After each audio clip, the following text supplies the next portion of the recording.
नमस्कार मेरे प्यारे साथियों, स्वागत है आप सभी का इस वीडियो में। तो इस वीडियो में हम लोग बात करने वाले हैं क्लास 10 साइंस के 120 ऐसे टॉपिक के बारे में जिनको अगर आप एक एक करके सभी टॉपिक को अच्छे से पढ़ लेते हैं तो मैं आपसे गारंटी ले रहा हूं कि कोई भी क्वेश्चन ऐसा नहीं होगा जो आपकी पेपर में आपसे बनेगा नहीं। यानी कि भाई साहब हम साइंस के यानी आपकी जो पूरी की पूरी साइंस है ना, इस पूरी की पूरी साइंस के कुल 120 ऐसे टॉपिक के बारे में चर्चा करने वाले हैं जो कि आपके फिजिक्स, केमिस्ट्री और बायोलॉजी के होने वाले हैं। यानी कि अगर आप फिजिक्स, केमिस्ट्री, बायोलॉजी के इन तीनों ही सब्जेक्ट के अगर आप टॉपिक मिला लोगे तो 120 टॉपिक आज की इस वीडियो में आपको बताने वाले हैं। तो आप इस वीडियो को पूरा देखिए। अगर आप ये पूरे के पूरे टॉपिक को अच्छे से पढ़ लेते हो, और ये भी मैं बताऊंगा कि इन टॉपिक को आपको पढ़ना कहां से, आप कैसे पढ़ सकते हो, ठीक है, क्या मैं आपको प्रोवाइड कराऊंगा या फिर कोई दूसरा तरीका होगा जिससे कि आप लोग इन टॉपिक को अच्छे से पढ़ सकते हो। क्योंकि टॉपिक को बताना नहीं है, आपको टॉपिक को पढ़ना भी है। जब आप पूरे के पूरे टॉपिक पढ़ लेंगे तो 70 में 70 नंबर आप ला सकते हैं। अब लाना तो आप लोगों को है, पढ़ना आपको है। तो वीडियो को शुरू करते हैं। और हाँ, वीडियो को शुरू करने से पहले मैं आपको बता देता हूं, मेरा नाम है हितेश और स्वागत है आप सभी का इस वीडियो में। तो चलो सबसे पहले हम लोग सारे के सारे टॉपिक देख लेते हैं। तो चलिए सबसे पहले हम बात कर लेते हैं। इस वीडियो में हम बात करने वाले हैं टोटल सबसे पहले केमिस्ट्री, फिजिक्स और बायो के टॉपिक की, ठीक है। तो आप सभी जानते हो कि केमिस्ट्री हमारा सबसे पहले आता है आपकी किताब में, ठीक है। तो पूरी की पूरी किताब के जितनी भी आपकी पूरी किताब है ना, तो उस पूरी की पूरी किताब के भाई इस वीडियो में हम लोग कुल 120 टॉपिक बताने वाले हैं। तो अगर आप ये 120 टॉपिक को बहुत अच्छे से पढ़ाई कर लेते हो ना, इन टॉपिक को अच्छे से पढ़ लेते हो भाई, सो मैं आपसे गारंटी ले रहा हूं। ये गारंटी इसलिए ले रहा हूं क्योंकि भाई इस वीडियो में पूरी की पूरी बुक के 120 टॉपिक हैं। और अगर 120 टॉपिक पढ़ लोगे, और पढ़ना कैसे है मैं वो भी बताऊंगा, ठीक है।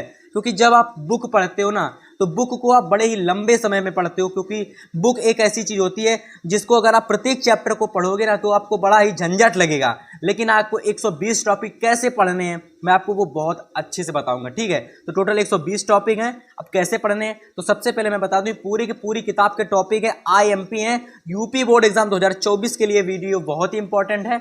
चलिए शुरू करते हैं। तो देखो सबसे पहले आप लोग क्या करिएगा, केमिस्ट्री के जो इंपॉर्टेंट टॉपिक हैं तो मैं उनको बताने जा रहा हूं, ठीक। आप क्या करना है भाई कि केमिस्ट्री के जितने टॉपिक बताऊंगा ना, उन सभी के सभी टॉपिक को मैं बताता चलूंगा। आप लोग पेन कॉपी लेकर बैठ जाना, जिससे कि भाई हितेश भैया जो भी टॉपिक बताएं आप उन टॉपिक को बड़े ही आसानी से लिख पाएं, ठीक। अब देखिए सबसे पहला टॉपिक आप लोगों का आ गया रासायनिक अभिक्रिया। क्या है?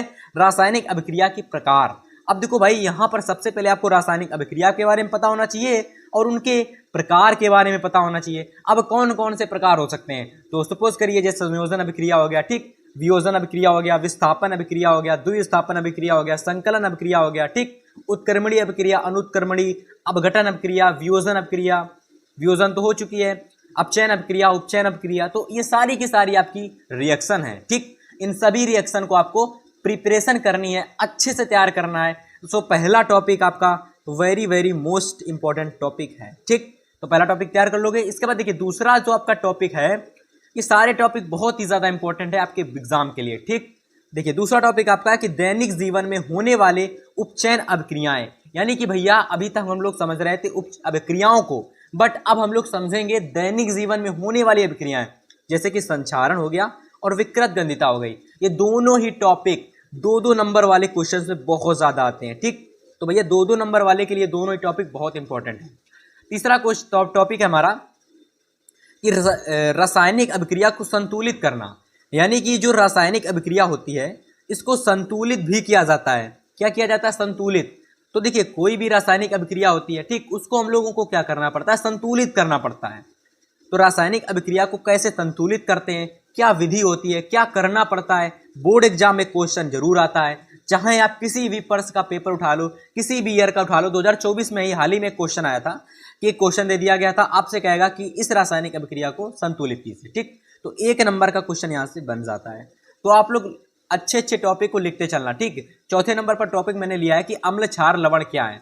तो वैसे ये टॉपिक आता नहीं है, बट इसके जो गुणधर्म है ना, अम्ल क्षार और लवण के जो गुणधर्म हैं ये बोर्ड एग्जाम में अधिकतर पूछे लिए जाते हैं, ठीक है। तो इसलिए मैंने पूरा का पूरा ये टॉपिक ले लिया। भैया अम्ल क्या होता है, क्षारक क्या होता है, लवण क्या होता है। मान लेते हैं अगर आप सीधा गुणधर्म पढ़ने लगोगे तो फायदा कोई नहीं होगा, क्योंकि आपको अम्ल के बारे में, क्षार और लवण तीनों के बारे में जानकारी होनी चाहिए, तभी जा करके आप अम्ल, क्षार और लवण के इन तीनों के गुणधर्म पढ़ पाएंगे। गुणधर्म क्या होते हैं? तो भैया गुणधर्म आपके होते हैं रासायनिक, ठीक, रासायनिक गुणधर्म होते हैं। और आपके कौन से होते हैं? रासायनिक होते हैं व भौतिक होते हैं, ठीक है। दो तरीके के गुणधर्म होते हैं भैया, रासायनिक गुणधर्म, भौतिक गुणधर्म। तो दोनों के बारे में आपको अच्छे से पढ़ना है। अब देखिएगा आपको तैयारी कैसे करनी है। देखो भाई, अगर कोई भी टॉपिक है अगर आपको नहीं आता है ना, तो मैं आपको बता दूं क्या करना है भैया। सीधे से आपको YouTube पर सर्च करना है। जो भी टॉपिक आपको, मान लीजिए कोई भी टॉपिक, अगर आप कोई भी टॉपिक है, कोई भी टॉपिक आपको क्या करना है, आपको नहीं आता, तो उस टॉपिक को, अगर आपको टॉपिक नहीं आता है तो जो भी आपका टॉपिक है उसको लिख दोगे और बाई लगा करके किसी भी चैनल का नाम लिख सकते हो, या तो सीधा का सीधा टॉपिक बोल दो और वो टॉपिक आपका यूट्यूब पर सर्च में आ जाएगा। उस टॉपिक को आप पढ़ लीजिएगा। समझ गए सभी जने? चलिए भैया, इसके बाद देखिए पांचवा टॉपिक आपका आता है कि पीएच मान संबंधी न्यूमेरिकल। देखो पीएच मान से न्यूमेरिकल कभी कभी पूछ लिए जाते हैं एग्जाम में, इसलिए मैंने पीएच मान से भी भैया न्यूमेरिकल को ले लिया, ठीक। चलिए भैया अगला देखते हैं क्वेश्चन नंबर 6 यानी टॉपिक नंबर 6। तो टॉपिक नंबर 6 हमारा है क्लोज क्षार प्रक्रिया। टोटल 120 टॉपिक बताने वाले हैं, तो वीडियो काफी लंबी होने वाली है, वीडियो को अच्छे से देखना। छठा टॉपिक हमारा है क्लोज क्षार प्रक्रिया क्या होती है। इसी को हम लोग बोलते हैं NaOH की निर्माण विधि, जिसमें हम लोगों का सोडियम हाइड्रोक्साइड बनता है, ठीक है। तो NaOH की निर्माण विधि का सचित्र वर्णन पढ़ना है, यानी कि इसमें चित्र भी पढ़ना है और इसका सचित्र वर्णन करना है। चित्र के साथ पूरी प्रक्रिया आपको समझाना है। तो हो गया यहाँ से आप लोगों के टोटल 6 टॉपिक। अब हम लोग देखने वाले हैं 7 टॉपिक। अच्छा, हमारा टॉपिक नंबर 7 क्या कह रहा है? तो टॉपिक नंबर हमारा 7 है कि धावन सोडा का प्रयोगशाला विधि, भौतिक व रासायनिक गुणधर्म। यानी कि धावन सोडा क्या होता है, ठीक, इसको बताना है। इसकी प्रयोगशाला विधि को बताना है आपको, इसकी जो प्रयोगशाला विधि होता है उसको बताना है। भौतिक व रासायनिक इसके जो गुणधर्म होते हैं उनको आपको बताना है, ठीक है। तो पूरी की पूरी आपको इसकी सचित्र वर्णन करना है, ये समझ लो, ठीक है। 8वां टॉपिक आपका है कि खाने का सोडा बनाने की विधि, यानी कि जो आपका खाने का सोडा होता है ना, इसको बनाने की विधि को आपको बताना है, ठीक। इसको किस तरीके से बनाया जाता है, यानी भैया ये आपके धावन सोडा हो गया, खाने का सोडा हो गया, विरंजक चूर्ण हो गया, ये कुछ ऐसे टॉपिक हैं चैप्टर 2 के अंदर, अम्ल, क्षार और लवण के अंदर कुछ ऐसे टॉपिक हैं जिनका आपको सचित्र वर्णन पढ़ना है, जिसमें आपको प्रयोगशाला विधि, भौतिक व रासायनिक गुणधर्म और इसके उपयोग पढ़ने हैं, ठीक है। सेम इसी तरीके से खाने का सोडा बनाने की विधि पढ़नी है, रासायनिक व भौतिक गुणधर्म पढ़ने हैं, और इसका उपयोग भी अगर हो कहीं तो आप लोग देख लेना, इसका उपयोग भी थोड़े बहुत देख लेना, ठीक है। इसके बाद टॉपिक नंबर 9 हमारा है कि विरंजक चूर्ण की निर्माण विधि। बच्चों विरंजक चूर्ण ये वेरी वेरी इंपॉर्टेंट टॉपिक है। ये जितने टॉपिक आपके दिख रहा है ना, ये सभी के सभी VIMP टॉपिक हैं, ये VIMP। देखो जितने भी टॉपिक में VIMP लगा रहा हूं ना भाई, उनको तो आपको बहुत अच्छे से तैयार करना है, क्योंकि जो वेरी वेरी इंपॉर्टेंट टॉपिक है ना, वो आपके हर साल टॉपिक आते हैं। ये जितने टॉपिक है ना, ये हर साल कोई ना कोई प्रश्न 2 नंबर में हो या 4 नंबर में हो, हर साल प्रश्न बनता है। तो आपका ये कर्तव्य बनता है कि जितने मैं VIMP टॉपिक बता रहा हूं उनको आप लोग जरूर से तैयार करके जाना, ठीक है। और धीरे धीरे करके तैयार कर लेना। देखो 120 टॉपिक हैं, अगर आप डेली 2 टॉपिक भी तैयार करोगे, अगर आप डेली 2 टॉपिक भी तैयार करते हो, तो आप लोग ये समझिएगा कि आपके 60 दिन के अंदर, 2 महीने के अंदर पूरी के पूरे किताब के टॉपिक खत्म हो जाएंगे। इसके बाद में आपको क्या करना है, इसके बाद में आपको जो करना है वो मैं बताऊंगा बाद में, ठीक है। फिलहाल अभी आपको 120 टॉपिक 2 महीने के अंदर पढ़ लेने हैं, ठीक है। इतना पढ़ लोगे ना तो आपको बहुत कुछ आ जाएगा, और इतना अगर पढ़ भी लोगे ना तो 70 में 70 तो वैसे भी आ जाएंगे। पढ़ना है बस आपको, ठीक, कुल मिला के। टॉपिक नंबर 10 हमारा है कि प्लास्टर ऑफ पेरिस बनाने की विधि। जो प्लास्टर ऑफ पेरिस होता है इसको बनाने की विधि पढ़नी है, और वही चीज है कि इसके भौतिक व रासायनिक गुणधर्म और उपयोग पढ़ने। सेम चीज है जो मैंने ऊपर बताया, वही चीज यहाँ पर पढ़नी, क्योंकि एक ही चैप्टर के 4 टॉपिक हैं ये। इसके बाद देखो अगला टॉपिक आपका क्रिस्टलन के जल से आप क्या समझते हैं, और ये क्वेश्चन आपको 2 नंबर में या 1 नंबर में देखने को मिल सकता है, 2 या 1 नंबर में देखने को मिल सकता है। तो 12 नंबर टॉपिक हमारा है कि धातु एवं अधातु क्या है, ठीक है। यानी कि धातु एवं अधातु क्या है, इसके भौतिक व रासायनिक गुण आपको बताने हैं, ठीक है। इसके भौतिक व रासायनिक गुण आपको बताने हैं। 13वां टॉपिक आपका कि एक्वारेजिया से आप क्या समझते हैं। जो आप लोगों का एक्वारेजिया होता है ना, एक्वारेजिया, इससे आप क्या समझते हैं, इसके बारे में बताना है। 14वां टॉपिक हमारा है सक्रियता श्रेणी क्या है, इसका उपयोग एवं उदाहरण। तो देखो ये भी आपका वेरी वेरी इंपॉर्टेंट टॉपिक है, ये भी very very most important topic है, टिक लगाना लेना इसको, ठीक है। और हाँ देखो, मैं जितने भी टॉपिक बता रहा हूँ ना, इनका सॉल्यूशन आप लोगों को जल्द ही मैं अपने चैनल पर प्रोवाइड कराऊंगा। धीरे धीरे करके मैं सारे के सारे सॉल्यूशन को प्रोवाइड करा दूंगा, ठीक है। लेकिन ये वीडियो आपको अधिक से अधिक शेयर करनी है, और अगर वीडियो को लाइक नहीं किया, लाइक कर देना, क्योंकि फ्री ऑफ कॉस्ट आपको सब कुछ कंटेंट मिल रहा है, तो फ्री ऑफ कॉस्ट आपको लाइक और सब्सक्राइब मिलता है, तो कर देना, ठीक है। चलिए 14वां टॉपिक हो गया, 15वां टॉपिक देखते हैं। तो भाई 15 नंबर जो टॉपिक है, देखो इसमें कह रहा है कि सक्रियता श्रेणी पर आधारित धातुओं का निष्कर्षण, यानी कि जो सक्रियता श्रेणी है ना, इस पर धातुएं जो होती हैं, जैसे कि आपका हो गया कार्बन हो गया, सोडियम हो गया, पोटेशियम हो गया, आपका लोहा हो गया, एल्युमिनियम हो गया, ये जितनी भी धातुएं हैं ना, कोई मध्य में स्थित होती हैं, कोई ऊपर स्थित होती हैं, कोई नीचे स्थित होती हैं, तो उनको हम लोग किस तरीके से उनका निष्कर्षण किया जाता है, यानी कि बच्चों उनका हम लोग, जैसे कोई भी धातु जमीन से मिलती है ना, तो वो प्योर नहीं होती, उसका निष्कर्षण करना पड़ता है। तो उसी तरीके से सबसे पहले ऊपर स्थित धातुओं का निष्कर्षण, मध्य स्थित धातुओं का निष्कर्षण और नीचे स्थित धातुओं का निष्कर्षण, ठीक है। तो इन तीनों के बारे में आपको अच्छे से स्टडी कर लेनी है, ठीक है। क्वेश्चन बन जाता है कभी कभी।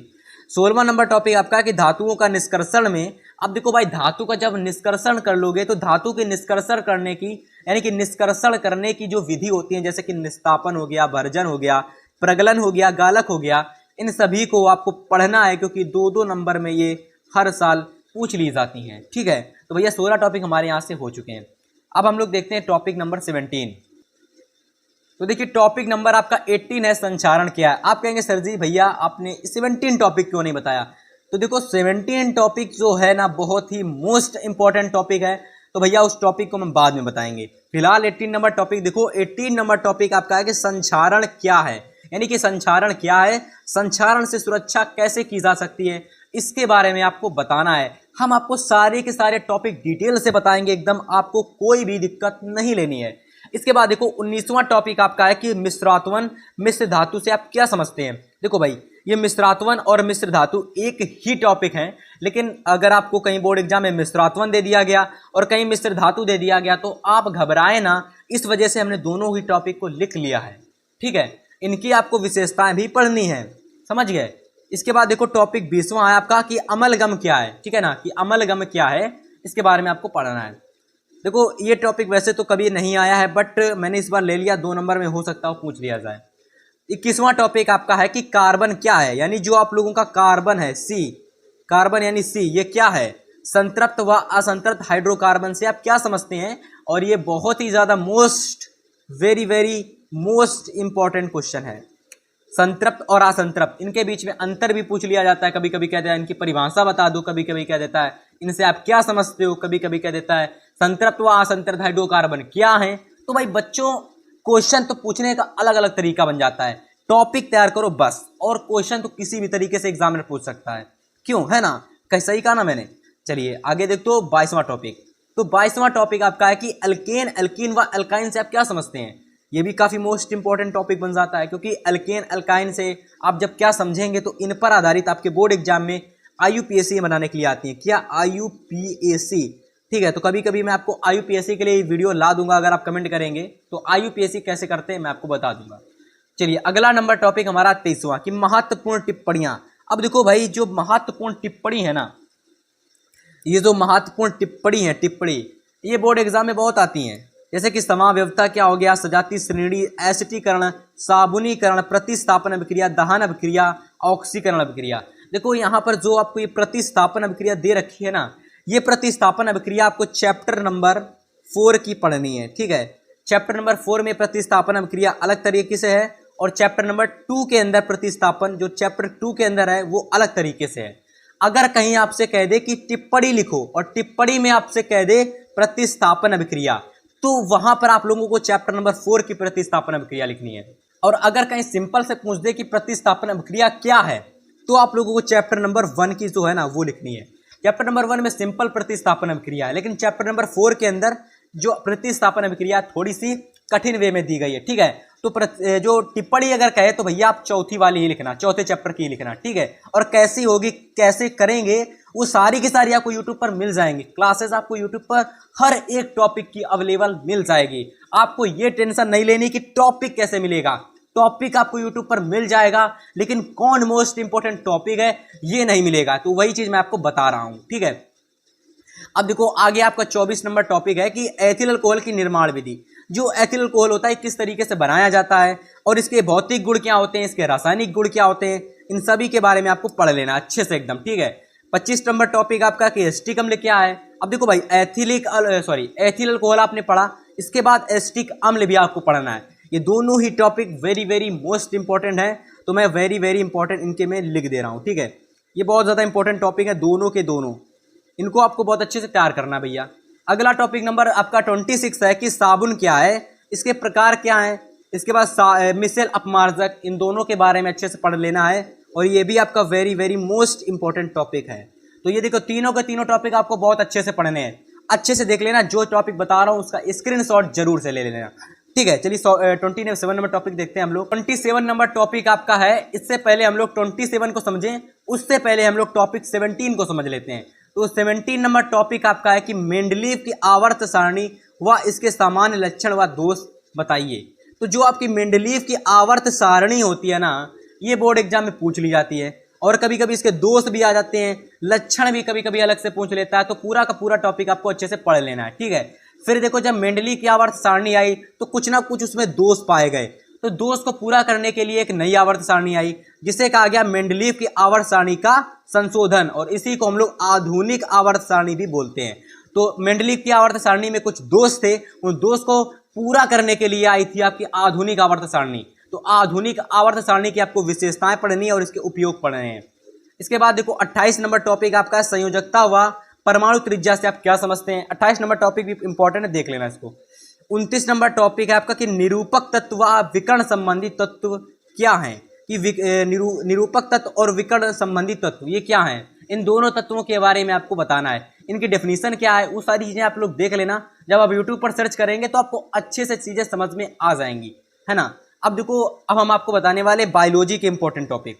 अब देखो बायोलॉजी के फिजिक्स के खत्म हो गए, फिजिक्स के आपको टोटल 30 मान लो 30 टॉपिक आपको पढ़ने हैं, ठीक है। फिजिक्स के केवल 30 टॉपिक पढ़ने हैं और 29 मैंने लिख दिए, फिलहाल 30 समझ लो आप। 30 टॉपिक फिजिक्स के पढ़ने हैं, तो इसका मतलब अगर आप डेली 2 टॉपिक भी पढ़ोगे तो फिजिक्स आपकी जो आपकी फिजिक्स है ना बच्चों, ये आपकी कुल 15 दिन में खत्म हो जाएगी। 15 दिन में, ओनली 15 डेज के अंदर। तो आप समझिए कि आपको 15 दिन के अंदर फिजिक्स खत्म होने वाली है। कैसे खत्म होगी, जब डेली 2-2 टॉपिक पढ़ोगे तब खत्म होगी। अब देखो बायोलॉजी के अंदर क्या क्या पढ़ना है। तो देखो बायोलॉजी के अंदर सबसे पहला टॉपिक आपका आ जाता है पोषण क्या है, ठीक है। तो मैंने पढ़ा रखा है, पढ़ लेना कि पोषण क्या है, पोषण की आवश्यकता क्यों पड़ती है, पोषण के प्रकार क्या हैं, इनको पढ़ लेना। इसके बाद 31 टॉपिक आपका है कि पाचन से आप क्या समझते हैं, कि भाई पाचन से आप क्या समझते हैं, मनुष्य की आहार नाल में पाचन का विस्तार से समझाइए। तो सबसे पहले आपको इस टॉपिक को अच्छे से पढ़ लेना है और ये टॉपिक मैंने पढ़ा रखा है, तो आप मुझसे भी पढ़ सकते हो या फिर किसी अदर टीचर से भी पढ़ सकते हो, आपकी चॉइस है। इसके बाद देखो 32 टॉपिक है आपका कि श्वसन से आप क्या समझते हैं, श्वसन की परिभाषा, श्वसन के प्रकार, इन सभी के बारे में आपको बताना है। अब 33 टॉपिक आपका है कि श्वासोच्छ्वास से आप क्या समझते हैं, श्वासोच्छ्वास तथा श्वसन में अंतर आपको बताना है। तो ये सारे के सारे इंपॉर्टेंट टॉपिक हैं। देखो ये ये इंपॉर्टेंट टॉपिक है और ये वेरी इंपॉर्टेंट टॉपिक है, ठीक है। और पाचन ये भी वेरी इंपॉर्टेंट टॉपिक है और आपका ये भी वेरी इंपॉर्टेंट टॉपिक है, ठीक है। ये 3 ज़्यादा इंपॉर्टेंट टॉपिक हैं और ये थोड़ा सा कम इंपॉर्टेंट टॉपिक, कम पूछा जाता है, ठीक है। तो अब 33 हो गए, 34 देखते हैं। तो 34 नंबर टॉपिक हमारा है। देखो जो वीडियो को यहीं छोड़कर चला जाएगा ना, तो ये मान के चलो कि भैया वो कुछ भी नहीं पा पाएगा, क्योंकि वो जीवन में कभी सक्सेस हुई नहीं होना चाहेगा। क्योंकि अगर आपके अंदर थोड़ा सा भी, अगर आपके अंदर सस्पेंस नहीं है, अगर आप थोड़ा सा भी मेहनत नहीं करोगे ना, तो आप एक समय ऐसा आएगा कि जब आपके पास बोर्ड नज़दीक आ जाएंगे तब जाकर अगर ये वीडियो आपके पास आएगी तो आप यही कहेंगे कि ये वीडियो मेरे पास पहले आ गई होती, इतने सारे टॉपिक हमें पहले से पता चल गए होते, तो इन टॉपिक को अब तक हम तैयार कर चुके होते। लेकिन भैया ये वीडियो आपके पास है तो आप क्या करेंगे, वीडियो को हटा देंगे, स्क्रॉल कर देंगे, थोड़ी देखेंगे, वरना थोड़ी बहुत देखेंगे, हटा देंगे, आधी देखेंगे, थोड़ी देखेंगे। वीडियो को पूरा देखना, फिर मैं आपसे कहूँगा कि आपको क्या मिला। तो आपको जब चीज़ें समझ में आएंगी ना, तब पता चलेगा कि हाँ भैया ने क्या बताया इस वीडियो में। तो पूरी वीडियो को देखना, पूरी वीडियो को कहीं स्किप मत करना, ठीक है। अब 34 टॉपिक देखो। तो 34 टॉपिक आपका श्वासोच्छ्वास से आप क्या समझते हैं, श्वासोच्छ्वास तथा श्वसन में अंतर बताइए, ठीक है। तो इस टॉपिक को आप तैयार कर लेना। परिवहन, वहन या संवहन की परिभाषा, इसके प्रकार को आप तैयार कर लेना, ठीक है। जल्दी जल्दी थोड़ा सा कर रहे हैं जिससे कि वीडियो ज़्यादा लंबी ना हो।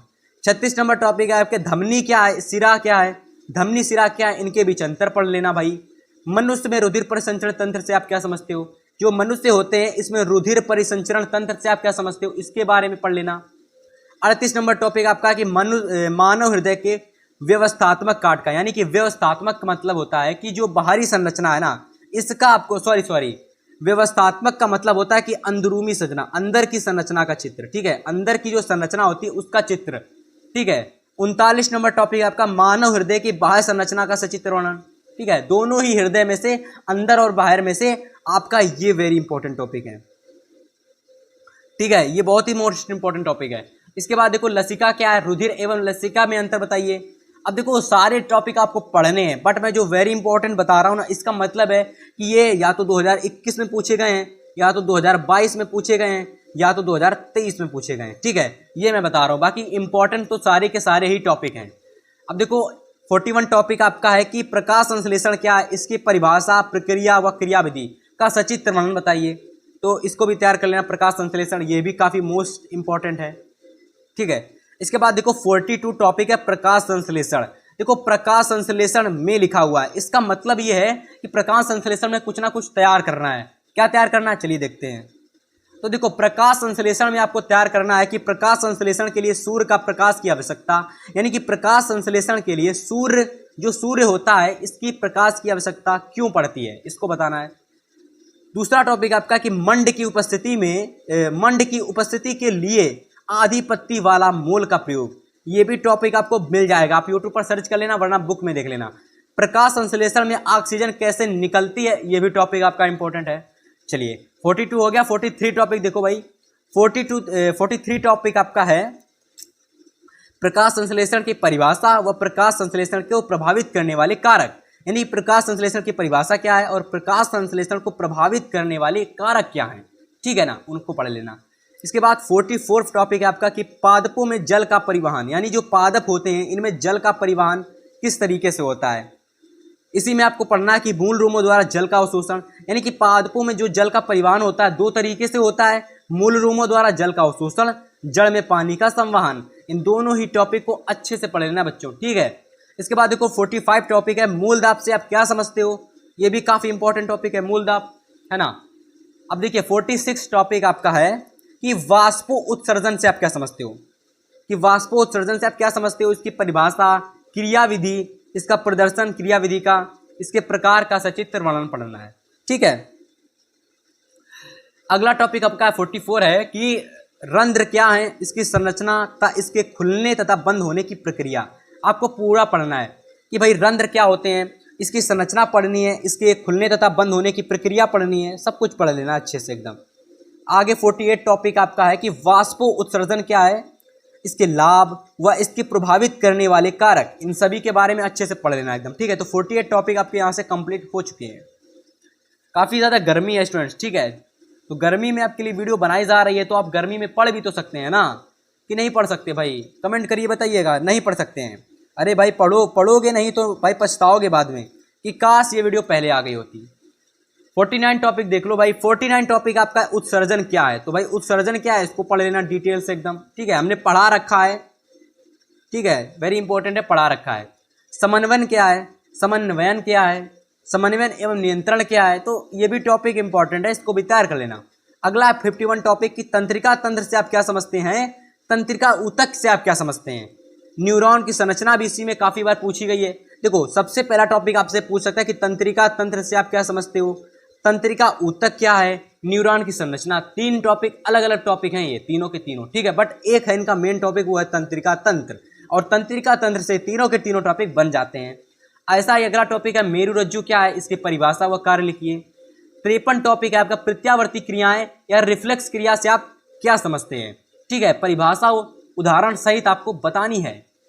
54 टॉपिक है कि पादप हार्मोन की परिभाषा, पादप हार्मोन का वर्गीकरण। अब देखो पादप हार्मोन का वर्गीकरण में आपको क्या पढ़ना है, सबसे पहले आपको पढ़ लेना है जिब्रेलिन पढ़ लेना, ठीक है, जिब्रेलिन पढ़ लेना है, साइटोकाइनिन पढ़ लेना है, एप्सिजिल अम्ल पढ़ लेना है, क्या पढ़ लेना है, एप्सिजिल अम्ल, ठीक है, पुष्पन हार्मोन पढ़ लेना है, एथिलीन पढ़ लेना है, ठीक है। तो इतनी सारी चीजें आपको पढ़ लेनी है पादप हार्मोन के अंदर।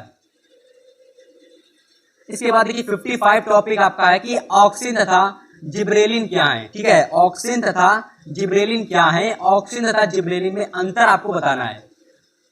56 टॉपिक आपका है कि साइटोकाइनिन एवं एथिलीन क्या है, साइटोकाइनिन एवं एथिलीन के बीच में आपको अंतर बताना है, ठीक है। तो यहां से आपकी 56 टॉपिक यहां से हो गए। अब देखो आगे के टॉपिक क्या है, चलिए 57 टॉपिक देखते हैं बच्चों। तो 57 टॉपिक आपका कि साइटोकाइनिन व एथिलीन क्या है, यानी कि साइटोकाइनिन व एथिलीन क्या है, इनके बीच में अंतर। एक मिनट, ठीक है। तो देखो ये जो टॉपिक है ना, मैंने दोबारा रिपीट कर दिया है यहां पर भी, और एक मिनट, यहां पर भी रिपीट हो गया और यहां पर। तो ऐसा करो, एक बार ही तैयार कर लेना, 2 बार क्या करोगे तैयार करके, रिवीजन हो जाएगा, कोई नहीं, ठीक है। रिवीजन कर लेना बट 2 बार लिखना मत। तो देखो साइटोकाइनिन व एथिलीन हमने आपको बता दिया, तो 57 टॉपिक हमारा कट चुका है, ठीक है। तो 58 टॉपिक देखो, 58 टॉपिक आपका हार्मोन्स तथा अंतरास्रावी ग्रंथियां क्या हैं।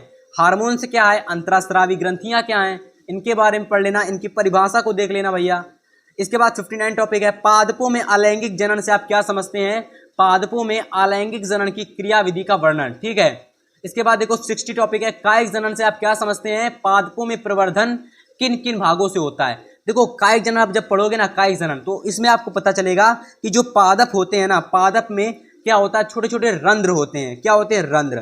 तो रंध्रों से क्या होता है, रंध्रों से होता है कायिक जनन, ठीक है, जिसमें क्या होता है, बहुत सारी चीजें होती हैं। तो आप पढ़ लेना अच्छे से, यहाँ पर बताएंगे तो काफी समय हो जाएगा, है ना।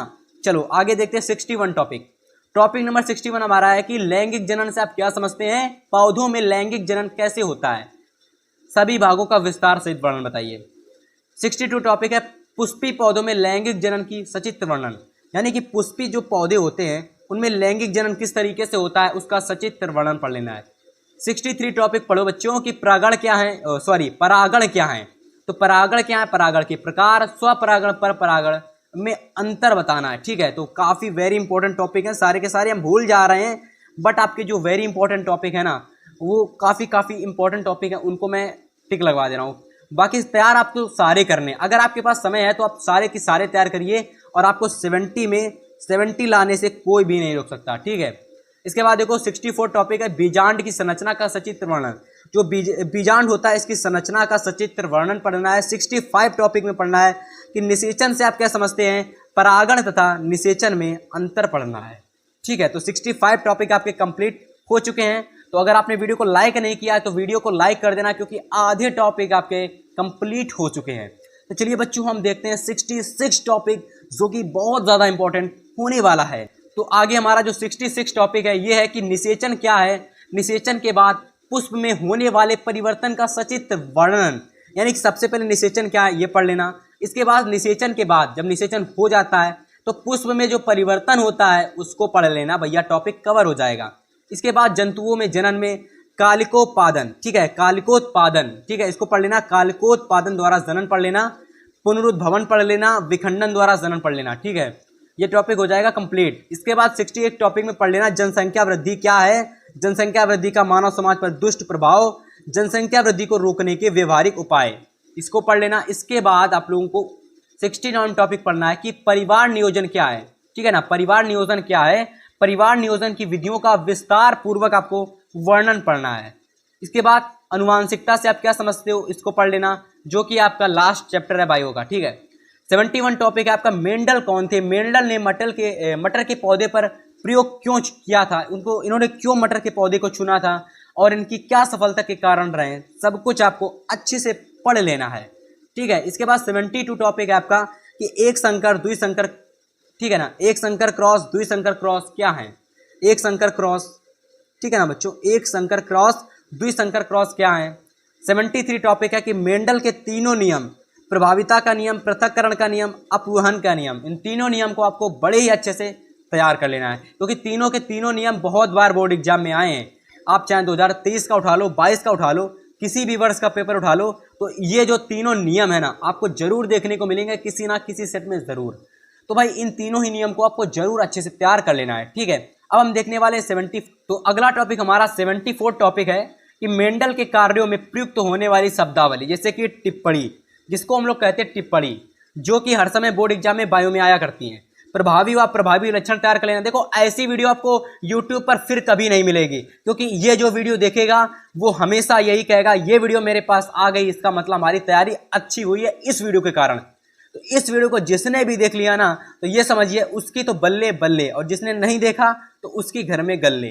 ठीक है, तो ये समझ लो ये वीडियो बहुत इंपॉर्टेंट है, क्योंकि इतनी अच्छी वीडियो आपको कभी नहीं मिलेगी। प्रभावी व प्रभावी लक्षण तैयार कर लेना, एलिल व एलिफॉर्म तैयार कर लेना, समयुग्मजी संकर, एक संकर संकरण, फिनोटाइप और जीनोटाइप, संकर पूर्व संकरण, इन सभी को पढ़ लेना, ये बहुत इंपॉर्टेंट है।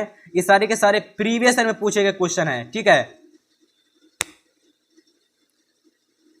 इसके बाद देखो अगला 75 टॉपिक है आपका जीन प्रारूप तथा लक्षण प्रारूप में अंतर। ठीक है ना, जीन प्रारूप और लक्षण प्रारूप में अंतर आपको पढ़ लेने हैं। समयुग्मजी विषम युग्मजी में अंतर पढ़ लेने हैं, ये अंतर काफी बार बोर्ड एग्जाम में आते हैं।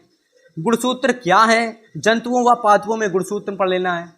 78 टॉपिक है जीन किसे कहते हैं, जीन की विशेषताएं पढ़नी है। ठीक है, डीएनए क्या है, इसके महत्व को समझाइए। अनुवांशिकता लिंग निर्धारण प्रक्रिया क्या है। ठीक है ना, काय गुणसूत्र का लिंग गुणसूत्र से आप क्या समझते हैं, तो ये टॉपिक काफी इंपॉर्टेंट है, तैयार कर लेना। अगला टॉपिक है 81 कि मनुष्य में लिंग निर्धारण की प्रक्रिया का सचित्र वर्णन पढ़ना है। ठीक है, यानी कि मनुष्य में लिंग निर्धारण की जो प्रक्रिया होती है इसका सचित्र वर्णन पढ़ना है। अगला 82 टॉपिक है स्टैनले मिलर। जो आपके स्टैनले मिलर थे इनका जो प्रयोग था इसको काफ़ी अच्छे से मैंने बताया था, शायद 2021 में वीडियो बनाई थी, लेकिन इस बार 2024 में मैं बताऊंगा अच्छे तरीके से, थोड़ा सा और अच्छे में, कि स्टैनले मिलर ने किस तरीके से प्रयोग किया था प्रयोगशाला में और उन्होंने जीवन की उत्पत्ति को किस तरीके से प्रस्तुत किया, उसको मैं बताऊंगा। कभी आएगी वीडियो आपके पास, जल्द ही आएगी, देखते रहना। चैनल को सब्सक्राइब कर लेना, तो हर एक वीडियो आपको तुरंत मिलेगी जो आपको तैयारी को बहुत ही बेहतर करेगी। ठीक है, 82 टॉपिक हो गए कंप्लीट। चलिए 83 देखते हैं। तो चलिए फिजिक्स का टॉपिक शुरू होने वाले हैं, तो बायो के टॉपिक खत्म होने वाले हैं। तो बायो का लास्ट टॉपिक है कि लैमार्कवाद तथा डार्विनवाद से आप क्या समझते हैं। तो लैमार्कवाद और डार्विनवाद में अंतर भी कभी कभी आ जाता है, तो उसको भी तैयार कर लेना। अंतर भी कभी कभी पूछ लिया जाता है, तो उसको भी तैयार कर लेना, और इनकी विशेषताएं, उदाहरण, इन सभी को तैयार कर लेना। अगला टॉपिक है फिजिक्स के वीएमपी टॉपिक। देखो अब जितने भी टॉपिक मैं बता चुका हूं ना, उनमें एक चीज अच्छे से समझ लेना कि भाई जितने भी टॉपिक बताए जा रहे हैं ना, हितेश भैया जितने टॉपिक बता रहे हैं उन सभी को नोट कर लेना, वरना नोट नहीं किए तो कोई फायदा नहीं। स्क्रीनशॉट ले लेना, अगर स्क्रीनशॉट है तो ले लेना, नहीं है तो नोट कर लेना। ठीक है, आप अपनी सुविधा के रिगार्डिंग कुछ भी कर सकते हैं। चलो अगले देखो, आगे टॉपिक हमारा है कि प्रकाश क्या है। सबसे पहले बताना है प्रकाश क्या है भाई, प्रकाश के परावर्तन से आप क्या समझते हो, फिजिक्स का है, काफी महत्वपूर्ण टॉपिक है। प्रकाश परावर्तन के नियम का उल्लेख, प्रतिबिंब क्या है, समतल दर्पण द्वारा प्रतिबिंब बनने के नियम पढ़ लेना। गोली दर्पण से आप क्या समझते हैं, गोली दर्पण से आप क्या समझते हैं, गोली दर्पण से संबंधित परिभाषाएं, इनको तैयार कर लेना। दर्पण की वक्रता, त्रिज्या तथा फोकस दूरी में संबंध तैयार कर लेना। 88 टॉपिक है कि अवतल दर्पण व उत्तल दर्पण क्या है। अवतल दर्पण व उत्तल दर्पण क्या है, इनके द्वारा बने प्रतिबिंब का उल्लेख। ठीक है, 89 टॉपिक है कि गोली दर्पण के लिए UVF के संबंध, जो कि गोली दर्पण के लिए संबंध आप सभी को पता होना चाहिए कि 1/F = 1/V + 1/U, ये होता है संबंध। ठीक है, ये तो होता है गोली दर्पण के लिए, लेकिन लेंस के लिए कुछ अलग होता है। आइए चले देखते हैं, उसको भी देखेंगे। तो 89 टॉपिक कंप्लीट हो चुके हैं। चलिए आगे देखते हैं अब। तो चलिए 90 नंबर टॉपिक देखेंगे। इससे पहले अगर आपने वीडियो को लाइक नहीं किया तो वीडियो को लाइक कर देना, चैनल पर पहली बार आए हो ना तो सब्सक्राइब जरूर कर लेना। 90 टॉपिक हमारा कि रेखीय आवर्धन क्या है, तो इसके बारे में पढ़ लेना। अगला टॉपिक है हमारा कि प्रकाश का परावर्तन क्या है, प्रकाश अपवर्तन के नियम, इनको पढ़ लेना। आगे आप पढ़ लेना कि अपवर्तनांक प्रकाश से आप क्या समझते हैं। जो अपवर्तनांक होता है, तो अपवर्तनांक प्रकाश जो होता है, अपवर्तनांक एवं प्रकाश से आप समझते हैं, तो प्रकाश का अपवर्तनांक जो होता है उसको आपको पढ़ना है। ठीक है, इसके बाद देखिए 93 टॉपिक आपका है कि क्रांतिक कोण तथा पूर्ण आंतरिक परावर्तन का सचित्र वर्णन पढ़ना है। ठीक है, काफी इंपॉर्टेंट टॉपिक है। आगे टॉपिक आपका है 94 की लेंस क्या है, उत्तल और अवतल लेंस से आप क्या समझते हैं, इनके द्वारा बने प्रतिबिंब का उल्लेख करना है। देखो उत्तल लेंस और अवतल लेंस, इन दोनों के किसी के 6 केस हैं और किसी के 2 केस हैं, तो आप डिटेल से पढ़ना, आपको 6 केस किसके हैं, 2 केस किसके हैं, उस सब आपको मालूम चलेगा। ठीक है, आगे देखिए 95 टॉपिक आपका है कि UVF में सूत्र में संबंध। अब देखो मैंने आपको बताया था कि UVF लेंस के लिए अलग फार्मूला होता है और दर्पण के लिए अलग फार्मूला होता है। तो लेंस के लिए जो फार्मूला होता है वो होता है आप लोगों का 1/f is equal to 1/v minus का 1/u। तो ये जो फार्मूला होता है वो होता है लेंस के लिए। ठीक है, अगला देखिए टॉपिक नंबर 96 आपका है कि रेखीय आवर्धन से आप क्या समझते हैं, कि जो हमारा रेखीय आवर्धन होता है इससे आप क्या समझते हैं। आगे देखिए 97 टॉपिक आपका है कि मानव नेत्र क्या है। मानव नेत्र क्या है, जो कि आपका फिजिक्स का काफी इंपॉर्टेंट टॉपिक है। मानव नेत्र क्या है, इसका सचित्र वर्णन पढ़ना है। आगे देखिए अगले स्टूडेंट्स कि दृष्टि दोष क्या है, निकट दृष्टि दोष, दूर दृष्टि दोष से आप क्या समझते हो, उनकी परिभाषा, दोष, सबके बारे में डिटेल से समझना है। ठीक है, आगे आपका 99 टॉपिक है प्रिज्म द्वारा श्वेत प्रकाश का वर्ण विक्षेपण का सचित्र वर्णन पढ़ना है। तो इस तरीके से 99 टॉपिक हमारे यहाँ कंप्लीट हो चुके हैं।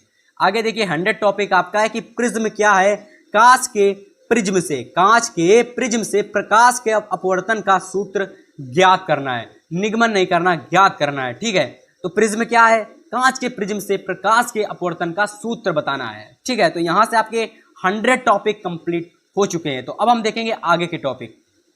आगे आपका 101 टॉपिक है टिंडल प्रभाव क्या है, टिंडल प्रभाव पर क्या है और इस पर लिखनी है आपको टिप्पणी। ठीक है, आगे देखिए 102 टॉपिक।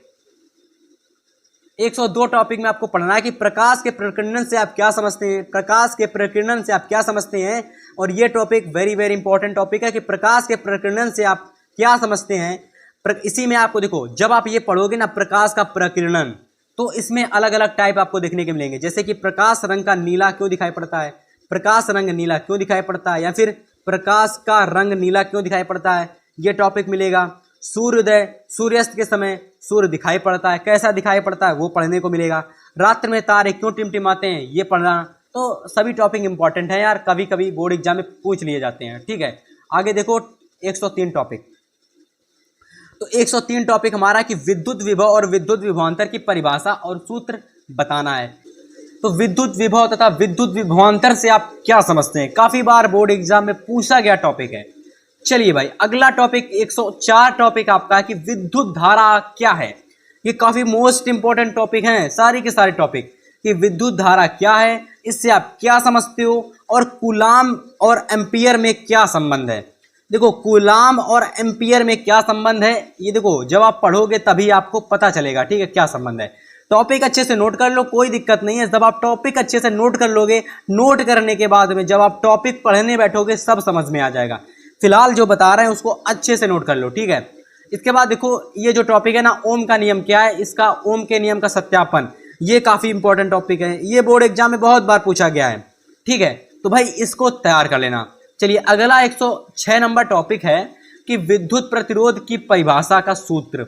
जो आप लोगों का विद्युत प्रतिरोध होता है ना, इसकी परिभाषा क्या होती है और इसका सूत्र सब आपको अच्छे से तैयार कर लेना है। ठीक है, इसके बाद देख लीजिए विशिष्ट प्रतिरोध क्या है, बताना भैया विशिष्ट प्रतिरोध क्या है, इसकी डेफिनीशन बतानी है। ठीक है, इसकी डेफिनीशन बतानी है, इसका सचित्र वर्णन करना है। ठीक है, सचित्र वर्णन इसलिए करना है क्योंकि जब आप विशिष्ट प्रतिरोध पढ़ोगे ना तो उसके अलग अलग सूत्र बनेंगे। मान लीजिए सबसे पहले आपने कोई ये नया सूत्र, एक सबसे पहले आपने ये मेन सूत्र बना लिया, मेन सूत्र बनाने के बाद में बहुत सारे सूत्र बनते चले जाएंगे, इसलिए मैंने लिखा सचित्र वर्णन, यानी आपको इसका सचित्र वर्णन पढ़ना है। ठीक है, चलिए आगे देखिए 108 टॉपिक है हमारा कि प्रतिरोधों के संयोजन में श्रेणी क्रम तथा समांतर क्रम संयोजन का सूत्र पढ़ना है, इसका अच्छे से निगमन पढ़ना है। आगे देखिए 109 टॉपिक है आपका कि विद्युत ऊर्जा का सचित्र वर्णन। देखो भाई विद्युत ऊर्जा क्या होती है, तो उसका सचित्र वर्णन पढ़ लीजिए, काम खत्म। ठीक है, सबसे पहले विद्युत ऊर्जा क्या होती है, इसके बारे में जो उसके नीचे आता जाए आता जाए आता जाए सब पढ़ते चले जाना। देखो जब आप किसी अच्छे टीचर से पढ़ोगे ना तो ये सारे टॉपिक आपको बहुत ही अच्छे से समझ में आ जाएंगे। लेकिन वहीं अगर आप एक ऐसे टीचर से पढ़ोगे जिसकी भाषा ही आपको समझ में नहीं आती है तो एक टॉपिक आपके पल्ले नहीं पड़ने वाला। भाई ऐसे टॉपिक से पढ़ो ना जिसके टॉपिक आपको समझ में आ रहे हो। तो यूट्यूब पर आपको लाखों टीचर मिल जाएंगे, जिस टीचर का अच्छा लगता है उस टीचर से पढ़ना शुरू कर दो। और अगर आपको चाहिए है कि हितेश भैया आपको अच्छे से पढ़ा कर दें तो चैनल के साथ जुड़ जाओ और हितेश भैया आपको सारे टॉपिक पढ़ा देंगे एकदम मक्खन तरीके से। ठीक है, तो 109 टॉपिक कंप्लीट हो गए हैं। चलिए हम देखते हैं 110 टॉपिक। तो चलिए अगला टॉपिक देखते हैं फिर 110 नंबर। तो अगला टॉपिक है कि विद्युत धारा का ऊष्मीय तापीय प्रभाव, यानी कि जो विद्युत धारा होती है इसका ऊष्मीय और इसका तापीय प्रभाव चालक में उत्पन्न ऊष्मा। सबसे पहले तो भैया विद्युत धारा क्या है, इसका ऊष्मीय प्रभाव, विद्युत धारा का ऊष्मीय प्रभाव पढ़ लीजिए, इसी को हम लोग कभी कभी तापीय प्रभाव भी कह देते हैं। चालक में उत्पन्न ऊष्मा के बारे में इसकी माप को पढ़ लेना, ठीक है। तो देखो जब आप इस पूरे के पूरे टॉपिक को पढ़ लोगे ना तो यहाँ से काफ़ी ज़्यादा न्यूमेरिकल आते हैं, न्यूमेरिकल काफ़ी ज़्यादा पूछे जाते हैं, तो आपको वो न्यूमेरिकल अच्छे से तैयार हो जाएंगे। जब इन टॉपिक को पढ़ लोगे, इनके सूत्र को समझ लोगे तो न्यूमेरिकल आपको चुटकियों में हो जाएंगे, ठीक है। आगे देखिए 111 नंबर टॉपिक है कि विद्युत शक्ति क्या है, यानी कि विद्युत शक्ति क्या है इसका सचित्र वर्णन पढ़ना है आपको, ठीक है, सचित्र वर्णन।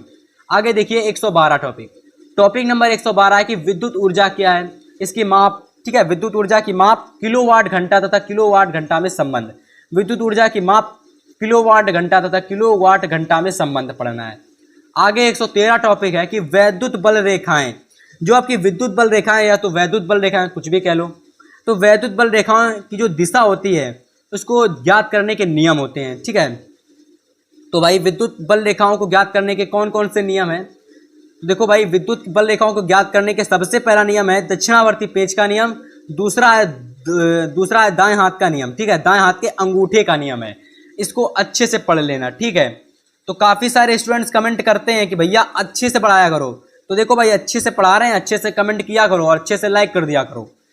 आगे 114 नंबर टॉपिक है कि विद्युत चुंबकीय प्रेरण, जो आप लोगों का विद्युत चुंबकीय प्रेरण है ना, तो विद्युत चुंबकीय प्रेरण संदेह फैराडे जी के जो प्रयोग थे उनको भी बताना है और इनके नियम को भी बताना है। तो भैया अच्छे से देख लेना, यूट्यूब पर क्लास आपको मिल जाएगी, मेरे द्वारा पढ़ाई गई क्लास है, 2021 या फिर 22 में मैंने पढ़ाई हुई थी और 2024 में हम आपको अच्छे से पढ़ाने वाले हैं। कम से कम बच्चे तो जुड़े, ज़्यादा से ज़्यादा बच्चे जुड़ने तो फिर आपके क्लासेस बहुत ही अच्छे आने वाली हैं, बहुत ही अच्छा नया करने वाले हैं। इस साल 2024 में हर एक बच्चे को टॉपर बनाएंगे भाई, टेंशन नहीं लेने का जब तक हितेश भैया हैं। 115 टॉपिक है विद्युत मोटर का सचित्र वर्णन, और ये जो टॉपिक है ना, ये टॉपिक आपका 7 मार्क्स में पूछा जाता है, 7 नंबर में पूछा जाता है, तो भाई इसको तैयार कर लेना। 7 नंबर में विद्युत मोटर काफ़ी बार पूछा गया है। अगला टॉपिक है देख ले, तो 116 टॉपिक है कि एक समान चुंबकीय क्षेत्र में स्थित धारावाही चालक पर बल के सूत्र का निगमन। देखो एक समान चुंबकीय क्षेत्र में जब हम किसी धारावाही यानी चालक को एक तरफ लटका करके रख देंगे ना, तो उस पर कुछ ना कुछ बल कार्य करने लगता है। जैसे कि मान लो ये एक चुंबकीय क्षेत्र है, ठीक है, यहाँ पर मैंने कोई एक चालक तार इस तरीके से तिरछा रख दिया, तो इसके चारों तरफ लगने वाले बल का सूत्र का निगमन ज्ञात करना है, ठीक है। अच्छे से कर लेना भैया, हितेश भैया सब पढ़ा देंगे, टेंशन नहीं लेना। अगला देखो 117 टॉपिक है कि प्रत्यावर्ती धारा जनित्र। अब देखो प्रत्यावर्ती धारा जनित्र क्या है, और देखो यहाँ पर ऐसा ही टॉपिक आ जाता है दिष्ट धारा जनित्र।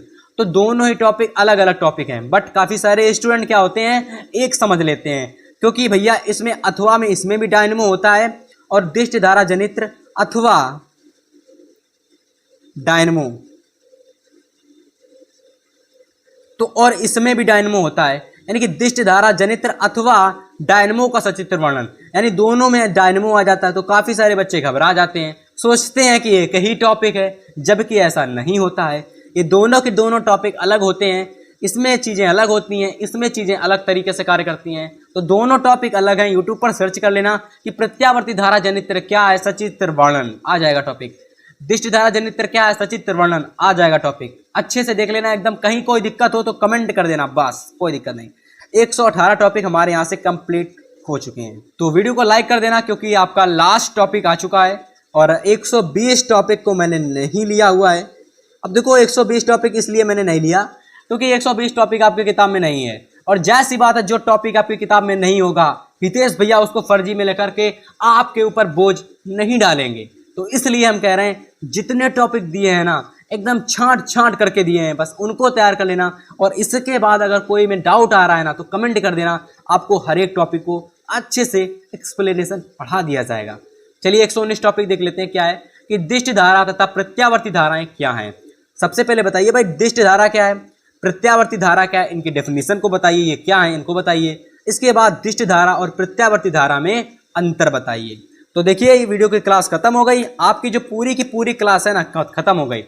आपको अगर ये 120 टॉपिक, ये कुल 120 टॉपिक बताए मैंने इस वीडियो में, तो अगर आप ये 120 टॉपिक को अच्छे से तैयार कर लेते हो और तैयार करने के बाद इनका सॉल्यूशन अगर आप कहाँ से तैयार करोगे भाई, तो इनका सॉल्यूशन आप लोग यूट्यूब से तैयार कर लेते हो। और तैयार करने के बाद में आप लोग कमेंट करना कि हाँ भैया, जब भी आप तैयार कर लो, चाहे आप दिसंबर में तैयार करो चाहे जनवरी में तैयार करो, इस वीडियो पर आकर कमेंट कर देना कि भैया आपके बताए गए टॉपिक हमारे तैयार हो गए हैं, बताइए कैसा लगा ये वीडियो। अगर वीडियो अच्छा लगा हो तो वीडियो को लाइक कर देना, चैनल पर नया आए हो सब्सक्राइब कर लेना इसी तरीके की इंपॉर्टेंट वीडियोस देखने के लिए। हम आपसे मिलेंगे नेक्स्ट वीडियो में, तब तक के लिए गुड बाय, गुड लक।